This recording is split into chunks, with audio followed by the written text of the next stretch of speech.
Eu cumprimento a todos os irmãos com a graça e a paz de nosso Senhor Jesus Cristo. Você que nos acompanha de casa, tenha a sua Bíblia próximo ao seu lado, para que você possa acompanhar os textos que serão mencionados durante esse estudo. O nosso estudo tem como tema restauração. Esse tema foi escolhido pela igreja para o tema do ano.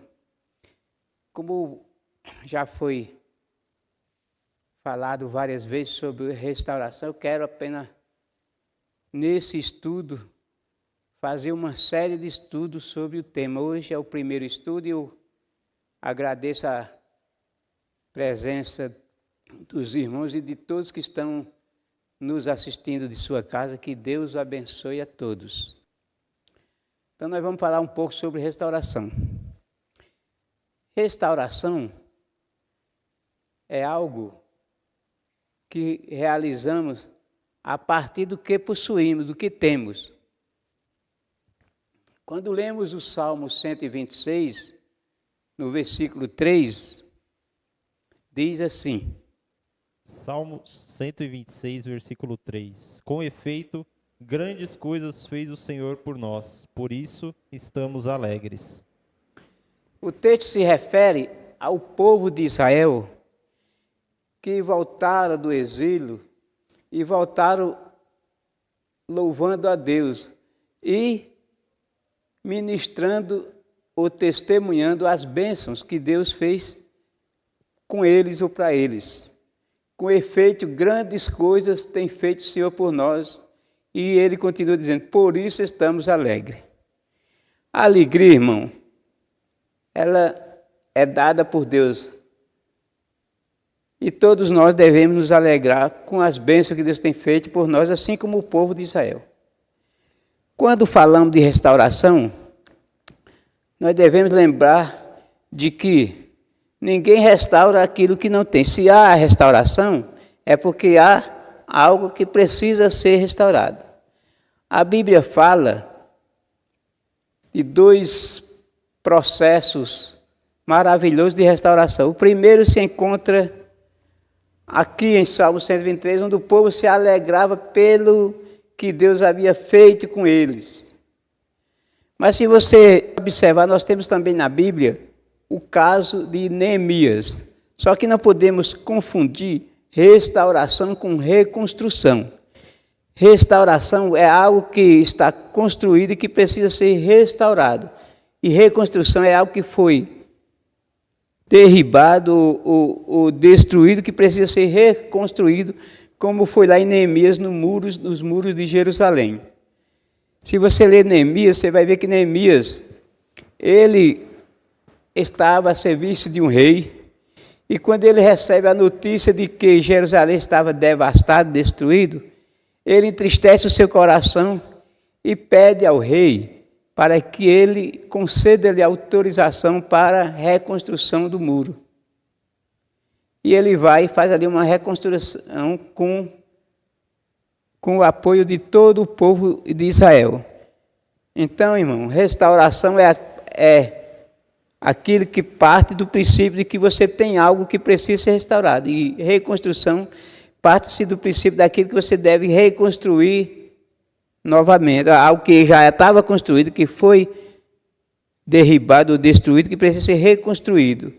É um outro processo. Quando nós lemos a Bíblia em 1 Reis, capítulo 19, nós vemos o profeta Elias convidando o povo a um desafio no Monte Carmelo. E lá Elias chama os profetas de Baal e os postos ídolos para prestar um sacrifício ao Deus verdadeiro. E lá ele encontra o altar, e o profeta Elias ele faz a reconstrução, ou restauração do altar. Lá já existia um altar, mas, segundo a visão do profeta, precisava ser restaurado. E ele faz aquilo e ele convida aqueles profetas a clamar o Deus dele, que era Baal, e Elias clamaria ao Deus vivo, que é o Senhor dos Exércitos, o nosso Deus. E ali o povo, os profetas de Baal começam a clamar ao Deus Baal e nada veio de resposta. Então Elias manda restaurar o altar. Restaurar todo o altar para que ele possa iniciar a oração de clamor ao Deus Todo-Poderoso, ao nosso Deus. E quando Elias clama a Deus, irmãos, Deus o responde com fogo sobre o altar. O que isso deixa de ensinamento para nós? Que todos nós temos um altar para Deus dentro de nós. O nosso coração deve ser um altar para o nosso Deus. Só que também, às vezes, precisamos restaurar. E você pode estar me perguntando, pastor, como restaurar o altar, o nosso altar? Primeiro, irmão, chegando, se aproximando de Deus, humilhando-se diante de Deus, que a Bíblia diz, humilhai perante o Senhor e Ele vos exaltará. Tirando dos nossos corações todas as mágoas, tirando da nossa mente os maus pensamentos, perdoando os irmãos e amando uns aos outros, como ensinou nosso Senhor Jesus Cristo. Então, nós precisamos estar sempre tratando de nos restaurar diante do Senhor. Eu quero citar um exemplo vivido por mim mesmo, irmãos. Eu estava bem, graças a Deus. Aconteceu esse imprevisto,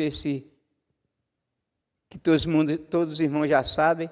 E agora eu estou buscando o quê? Uma restauração. Por quê? Porque já existia uma saúde. Foi em mim acontecido esse acidente. Então eu preciso restaurar. Como muitos irmãos, precisa também de uma restauração espiritual. Buscar mais ao Senhor. Estar diante de Deus, buscando, pedindo perdão dos nossos pecados. Buscando, orando a Deus para que Deus venha entrar com providência nas nossas vidas, na sua vida. Para que Deus venha abençoar a igreja de uma forma geral. E assim nós possamos estar nos restaurando a cada dia, que sempre o amanhã seja melhor do que o ontem. Que possamos estar mais e mais na presença de Deus, restaurado com o nosso coração, que é o altar do Senhor, restaurado diante de Deus, para que as bênçãos do Senhor nos alcancem. Então, querido, se você ler o livro de Reis, você vai encontrar esse desafio que o profeta Elias faz com os profetas de Baal e os postos ídolos. E ali você verá o verdadeiro sentido da necessidade de restaurar o altar. O que temos que entender que para que para que a oração do profeta fosse ouvida, houve a necessidade da restauração. E muitas vezes isso é necessário conosco, irmão. Para que Deus atenda às nossas petições, precisamos também estar nos restaurando a nossa vida, o nosso coração diante de Deus, e assim sendo, seremos ouvidos pelo Senhor. Há um texto muito conhecido e muitas vezes já pregado na nossa igreja pelos irmãos, que diz: a mão do Senhor, Isaías 50, não está encolhida, nem os seus ouvidos estão agravados, para que não possa ouvir. Nem a mão de Deus está encolhida para que não possa salvar, e nem os seus ouvidos agravados para que não possa ouvir. E ele continua dizendo: mas o nosso pecado, a nossa iniquidade fazem diferença entre Deus e nós. Por isso a necessidade da restauração espiritual de cada um de nós. Todos nós somos pecadores. João escreveu lá na primeira carta, ele diz: filhinhos, eu vos escrevo para que não pequeis. Mas se pecares, temos um advogado diante de Deus, Jesus Cristo. E o sangue de Jesus Cristo nos purifica de todo o pecado. Ou seja, o próprio sangue de Jesus Cristo nos restaura restaura o nosso coração de toda iniquidade, de todo pecado. E sendo assim, Deus abrirá os seus ouvidos e ouvirá a nossa petição, a nossa oração, que a Ele fazemos. Há um outro texto em Jeremias que diz: buscai ao Senhor enquanto se pode achar, invocai-o enquanto está perto. Então, irmão, o que isso aí aponta? Isso está apontando para uma necessidade da restauração individual de cada um de nós. Isaías, no capítulo 60, diz: levanta-te e resplandece, porque a glória do Senhor vai nascendo sobre ti. Então, irmão, a glória de Deus, cada dia ela vai nascendo sobre nós. Então, nós precisamos estar todo dia, a todo instante, glorificando o nome de Deus, alegres pelas bênçãos que Ele tem nos dado, como diz o Salmo 126, para que possamos a cada dia estar nos restaurando diante de Deus para alcançar as bênçãos de Deus e assim como o povo de Israel, ficarmos alegres. A alegria do Senhor é a nossa força, diz a palavra de Deus. Então, mas há uma necessidade de nos restaurar, de buscar cada dia mais a presença de Deus, a intimidade com Deus. Daí a necessidade de que haja restauração. Que o meu hoje seja melhor do que o meu ontem e o meu amanhã seja muito melhor do que o meu hoje. Para que Deus possa nos abençoar, nos ouvir, como tem feito isso em toda a nossa igreja, em todo o nosso povo. Vamos agora fazer a oração final desse estudo. Feche os seus olhos, você que está em casa. Se puder, coloque suas mãos para cima e receba a oração. Senhor, meu Deus e meu Pai, em o nome santo de nosso Jesus Cristo, estamos em Tua presença, Pai. Aqui na Tua casa, Pai, para, ó Deus, estarmos juntos, ó Pai, aprendendo mais e mais de Ti.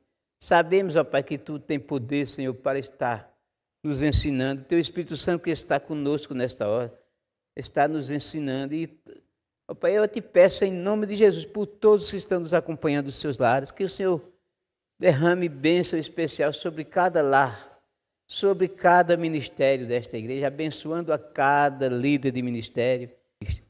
Abençoai, Senhor, ó Pai, a cada irmão, a cada lar, em o nome do Pai, do Filho e do Espírito Santo. Amém. Deus abençoe a todos, em nome de Jesus.